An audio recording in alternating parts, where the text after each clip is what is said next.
자, 우리가 계속해서 성전 이야기 우리 함께 살펴보고 있는데요. 오늘은 두 가지 장소 한번 따라해 볼 거예요. 행각, 성전 꼭대기. 행각과 성전 꼭대기에 대해서 한번 알아보도록 하겠습니다. 예수님 당시에 예루살렘 성전 바깥들에는요, 이렇게 사방에 기둥을 세우고 그 위에 지붕을 덮은 행각이라는 것이 있었습니다. 쉽게 말하면 지붕이 달린 복도, 그렇게 생각하시면 돼요. 오늘의 회랑 아시죠? 그런 거 생각하시면 되겠습니다. 그림으로 보겠습니다. 자, 여기 동쪽 그리고 남쪽 바깥 테두리로 삥 둘러있는 회랑이 행각인데, 보시면 노란색 보이시죠? 노란색으로 쭉 연결된 행각이 있고 초록색으로 쭉 연결된 행각이 보이시죠? 자, 여기 노란색으로 된 솔로몬 행각이고 초록색으로 된 것이 왕의 행각이라고 이런 것들이 있었습니다. 자, 이런 행각 밑으로 안으로 들어가 보면 이렇게 보입니다. 아시겠죠? 어떤 건지. 이게 회랑이라고 하죠. 그런 개념입니다. 자, 이 그림은 좀 더 화려한 왕의 행각의 내부 모습인데요.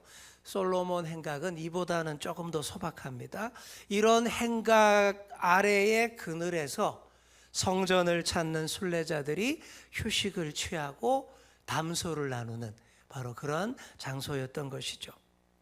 자, 유대인들은요, 동쪽에 있는 행각을 특별히 더 거룩한 것으로 여겼습니다. 왜냐하면 그 동쪽에 있는 행각은 기드론 골짜기 쪽에 있어서 헤롯이 또 리모델링 확장을 못한 곳이기 때문에 헤롯의 손길이 닿지 않은 동쪽의 행각을 더 특별히 거룩한 것으로 여겼습니다. 그래서 이 동쪽 편의 행각이 이스라엘 역사에서 최고의 황금기를 누렸던 솔로몬 왕의 이름을 따서 솔로몬 행각, 들어보셨죠?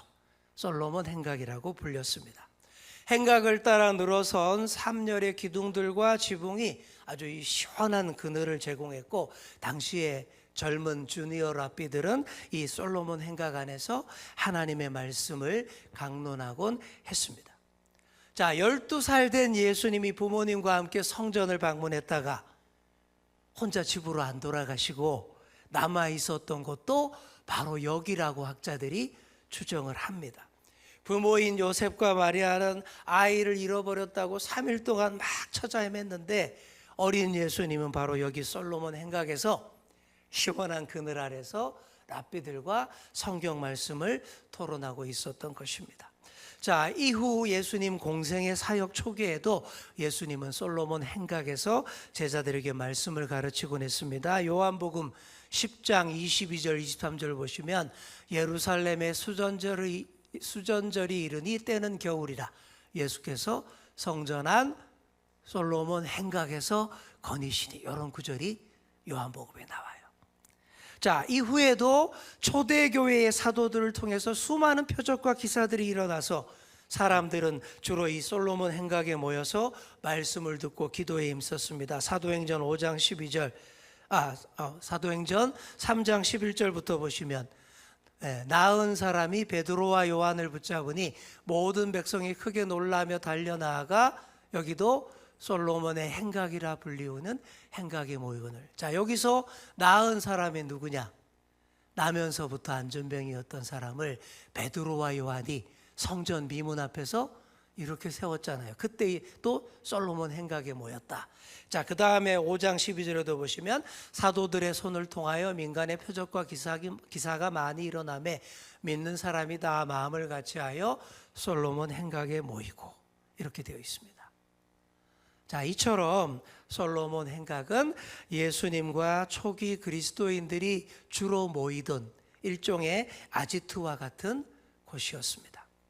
자, 솔로몬 행각이 동쪽을 따라서 이렇게 늘어서 있다면 왕의 행각은 남쪽을 따라 이렇게 늘어서 있었는데, 왕의 행각이라고 해서 진짜 왕이 다니는 곳이 아니라 왕과는 무관한 곳입니다. 왕의 행각이라는 명칭은 이곳 회랑 건물이 아주 그냥 제왕다운 풍모를 따라서 화려하게 지어졌다 라고 해서 그런 이름이 붙은 것입니다. 162개의 기둥들이 사열로 늘어선 이곳은 로마식 도시인 포rum으로 이용이 되었습니다. 포rum 들어보셨어요? 포rum은 오늘날로 말하자면 만남의 광장 그런 겁니다. 그리고 또 다르게 말하면 광화문 광장 같은 곳이 포rum이에요. 이런 포rum에 모여서 사람들이 대화도 나누고 사교도 나누고 비즈니스도 했는데, 이런 포rum은 극장, 경기장과 함께 로마식 도시에서 아주 필수 요소였습니다. 헤롯 왕이 예루살렘 성전을 남쪽으로 막 확장하면서 이 포rum 용도로 쓸 왕의 행각을 이렇게 화려하게 지어놨던 것입니다. 이 왕의 행각 좌우로 상점들이 많이 늘어서 있었고 늘 많은 사람들로 붐비던 곳이 바로 이쪽 지역이었습니다. 여기서 뭐 채권, 채무, 환전과 같은 세속적인 상거래를 행했고 주요 비즈니스도 여기서 많이 이루어졌습니다. 종교적 비즈니스는 일절 없고 세속적 비즈니스만 하고 사람들이 만나서 교류하던 곳이 왕의 행각이었다라는 것이죠. 자, 솔로몬 행각 있고 왕의 행각 있다 그랬습니다. 자, 공통점은 이 둘 다 만남의 광장 역할을 했다라는 거예요. 그런데 차이점이 있습니다. 두 장소에 모이는 사람의 성향이 서로 너무 달랐어요.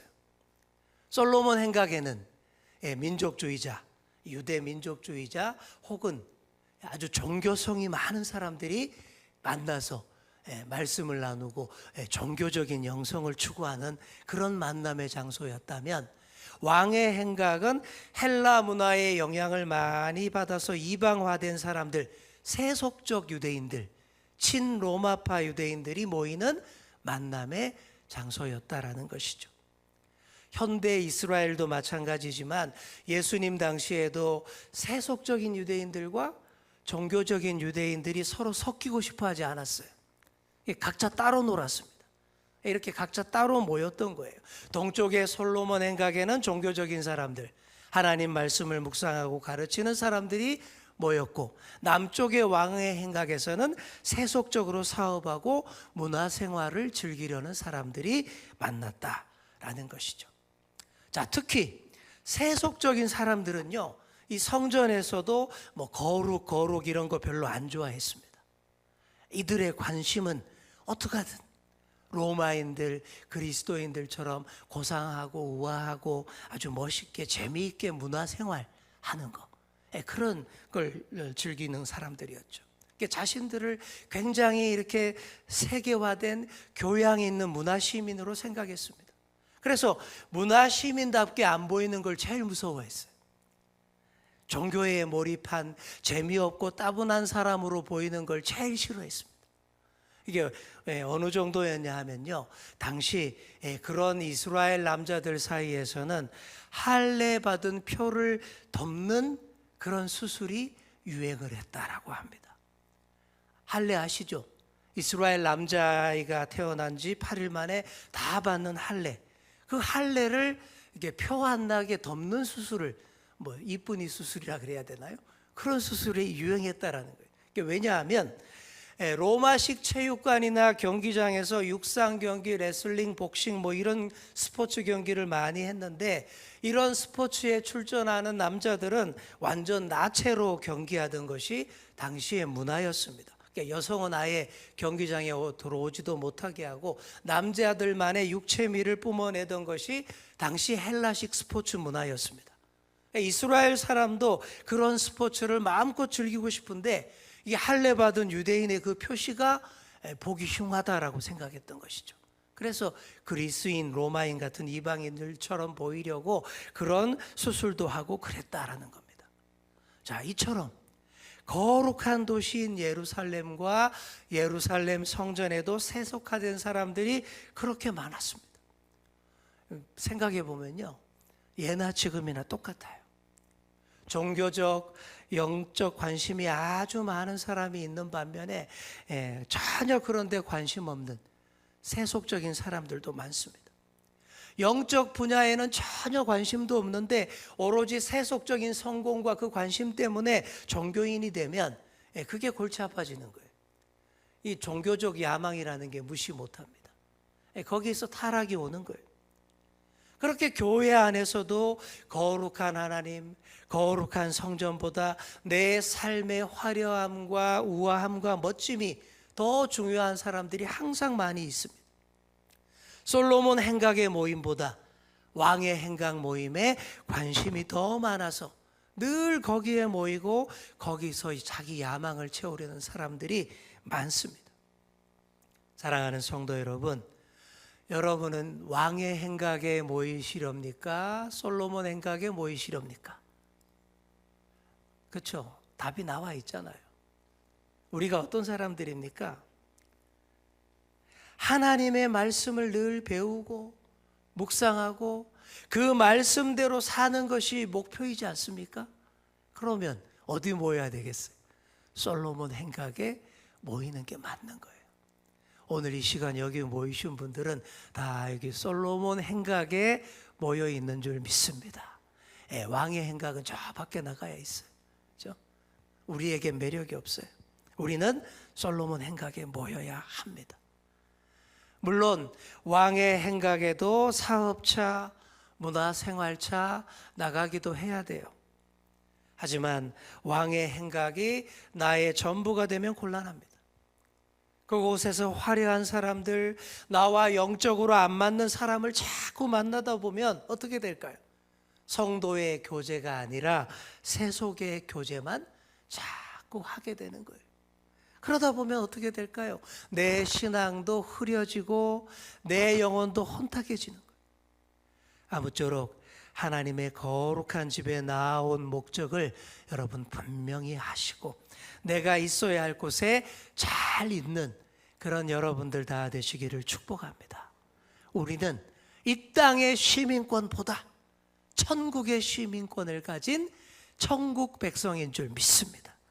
이런 우리의 정체성을 바로 해야 바로 설 수 있고 있어야 할 곳에 바로 있게 되는 것이고 하나님 앞에서도 인정받는 하나님 백성이 되는 것입니다. 여러분 서재필이라는 사람 많이 들어보셨죠? 국사교과서에 많이 나옵니다. 갑신정변 이후에 미국으로 망명을 했고 최초의 미국 시민권을 딴 한국 사람이 이분이에요. 최초의 미국 박사학위를 딴 분이 이분입니다. 서재필 박사라고 하죠.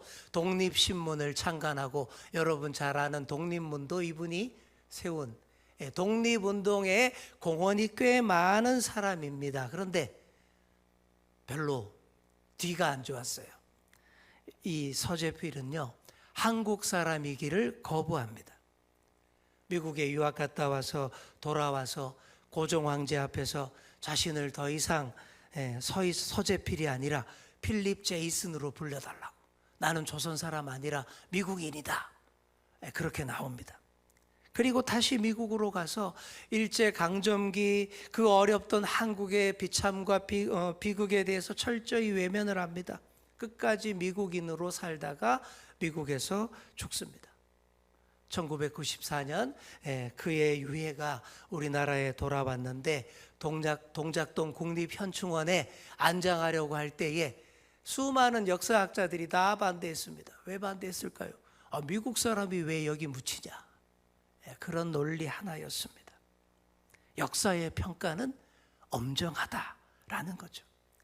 그러니 우리의 정체성을 바로 알고 천국 시민답게 똑바로 살아야 한다라는 거죠. 우리가 천국 시민 하나님 나라 백성이라는 것을 우리가 뼛속 깊이 새기며 살아야 합니다. 그래야 거룩한 주님의 교회에서 우리의 자리가 확실합니다. 그런 저와 여러분 다 될 수 있기를 축복합니다. 자, 이제 두 번째로 성전 꼭대기에 대해서 알아보겠습니다. 왕의 행각 서쪽 타워가 성전 꼭대기예요. 여기에 딱 서면요, 성전 내부 상황은 물론이고 예루살렘 도시가 한눈에 다 내려다 보이는 최고의 전망대였습니다. 예수님 당시에 여기에서 나팔을 불었어요. 언제 나팔을 불었냐? 안식일 그리고 매달 첫날, 그리고 신년이 되면 여기서 제사장들이 나팔을 불었습니다. 그림처럼 보이죠? 저 위에서, 저기가 성전 꼭대기예요. 여기서 나팔을 불면 예루살렘 모든 시민들이 그 나팔 소리를 다 들을 수 있었습니다. 그리고 이 밑에는 수많은 사람들로 북적북적했습니다. 1968년부터 78년 사이에 이스라엘의 고고학자 벤자민 마자르라는 사람이 여기서 아주 중요한 고고학적 발견을 합니다. 히브리어로 나팔 부는 곳이라고 새겨진 길이 2.4m의 명판을 발견했습니다. 바로 이 사진에 보이는 이 명판이에요. 이게 히브리어로 나팔 부는 곳이라고 쓰여져 있는 글씨입니다. 왕의 행각 서쪽 끝 타워 난간에 새겨져 있던 이 명판을 20세기 후반에야 발견을 한 것인데, 이 발견 때문에 예수님이 사탄에게서 시험받은 성전 꼭대기가 여기구나 하고 알게 된 것입니다. 예수님 당시 유대인들은 나팔을 불며 모든 절기의 시작을 알리는 이 성전 꼭대기에 대한 특별한 믿음이 있었습니다. 메시아가 오는 날이 되면 메시아가 이 성전 꼭대기에서 나팔을 분다라는 거예요. 여기서 나팔을 불어서 메시아의 우주적인 통치를 알릴 것이다 라는 그런 믿음이 유대인들에게 다 있었습니다. 그리고 이 믿음이요, 성경 곳곳에 녹아 있습니다. 그래서 메시아이신 예수님이 다시 오실 때 뭐가 들린다고요? 나팔 소리가 들린다 라고 성경 여기저기 나와 있고요. 그래서 우리가 그런 찬양도 하는 겁니다. 나팔 불 때 나의 이름 부를 때의 잔치 참여하겠네. 그죠? 이 찬양도 부르는 것이고, 또 오늘 우리가 찬양했죠. 보라 주님 구름 타시고 나팔 불 때에 다시 오시리. 이런 찬양도 하는 거예요.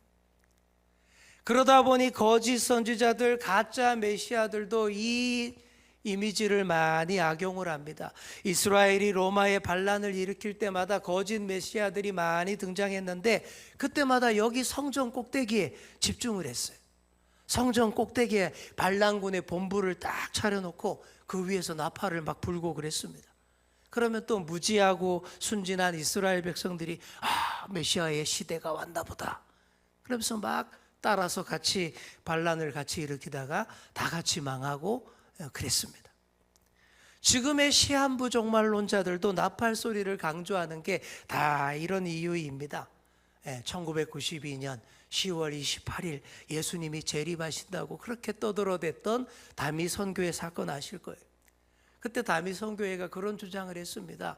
휴거될 사람, 하늘에 이름이 불리고 하늘로 올라갈 사람은 한 달 전부터 나팔 소리가 들릴 것이다.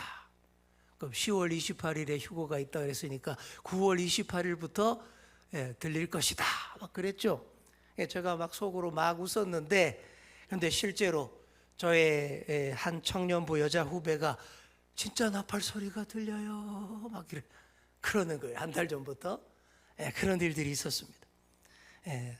다행히 그 후배는 그 거짓에서 잘 빠져나와서 바르게 교회를 잘 섬겼고, 작년에 고향 교회의 권사님이 되었습니다. 사랑하는 성도 여러분, 절대 가짜 메시아의 농간에 속으시면 안 됩니다. 거짓된 나팔 소리가 들리면 망하는 거예요. 사탄이 예수님을 세 가지로 시험했을 때도 바로 여기 이 성전 꼭대기를 사용했습니다. 메시아가 올 때 성전 꼭대기에서 나팔을 불어서 알린다고 했으니 그 중요한 장소인 성전 꼭대기에 예수님을 휙 하고 데려와 저기다가 딱 세워놓은 거예요. 그리고 어떻게 해요? 뛰어내려 봐라. 모든 사람이 집중하고 주목하는 장소인 여기서 뛰어내리면 하나님도 천사를 보내서 너 안 다치게 딱 잡아줄 것인데, 그래서 사람들이 너의 능력을 보고 환호하고 열광적으로 어떻게 돼요? 메시아라고 인정할 것이다 라고 한 거예요. 그 쉽고 빠른 길로 너의 메시아 사역을 시작하라 라는 달콤한 유혹입니다. 이렇게 쉽고 편한 길이 있는데 뭐하러 고난의 십자가를 지려고 하느냐. 바로 그런 유혹이었던 것이죠. 하나님의 구원 역사에서 핵심인 그 십자가를 싹 빼버리려는 아주 고약한 시험이었습니다. 그게 바로 이 성전 꼭대기에서 있었던 시험이다라는 것이죠. 예수님이 어떻게 물리치십니까? 하나님의 말씀으로 단호하게 물리치십니다. 주 너의 하나님을 시험하지 말라.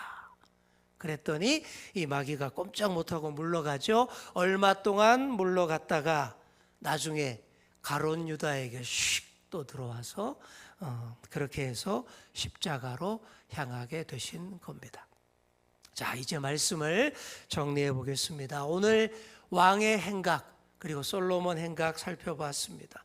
늘 하나님의 말씀을 배우고 묵상하는 솔로몬 행각에 주로 모이는 우리 모두가 되기를 축복합니다. 그렇게 할 때 온전한 하나님 나라 백성이 될 수 있어요. 그렇게 할 때 잘못된 길, 시험과 유혹에도 절대 빠지지 않습니다. 그래서 주님 다시 오시는 날, 나팔 소리가 성전 꼭대기에서 울려 퍼지는 그날, 참 메시아이신 예수님을 우리가 자신 있게, 당당하게, 떳떳하게 마주할 수 있게 될 줄 믿습니다. 그런 믿음의 주인공들, 바른 종말 신앙을 잘 붙잡고 살아가시는 그런 우리 모두가 될 수 있기를 간절히 축원합니다.